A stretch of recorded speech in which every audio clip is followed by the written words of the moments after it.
ഇൻഡോറിൻ്റെ ഹൃദയഭാഗത്തിലൂടെ ഒരു പ്രഭാത സവാരി. സമയം 6 മണി. ഭാരതത്തിലെ ഏറ്റവും ശുചിത്വമുള്ള നഗരങ്ങളിൽ ഒന്നാണല്ലോ ഇൻഡോർ. ഇവിടുത്തെ ഒരു പാലത്തിന് മുകളിലുള്ള ഒരു വെർട്ടിക്കൽ ഗാർഡനാണ് ഈ കാണുന്നത്.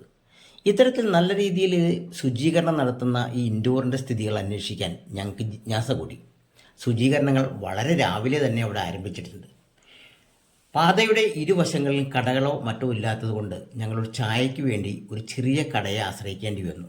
താൽക്കാലിക സംവിധാനത്തിലുള്ള ഈ ചേട്ടനിൽ നിന്നും ഒരു ചായ വാങ്ങി ഞങ്ങൾ നടക്കാൻ തുടങ്ങി. ഇരുഭാഗങ്ങളും നായക്കളുമായി വരുന്ന ആളുകളെ ധാരാളം കണ്ടു. ശുചീകരണത്തിന് വ്യത്യസ്തങ്ങളായ ബോക്സുകളും തയ്യാറാക്കി വച്ചിട്ടുണ്ട്. ഉൾഭാഗത്തേക്കുള്ള വഴികളും വൃത്തിയുള്ളത് തന്നെ. ഇവിടെ ചെറിയ കടകളിൽ താലി എന്ന ഭക്ഷണവും ചായയും കിട്ടും. പെട്ടെന്നൊരു പാട്ടും പാടിക്കൊണ്ടൊരു വാഹനം ഞങ്ങളുടെ അടുത്തേക്ക് വന്നു. നമ്മുടെ വീടുകളിലെത്തി ഈ വാഹനം മാലിന്യങ്ങൾ സ്വീകരിച്ച് തിരിച്ചു പോകും.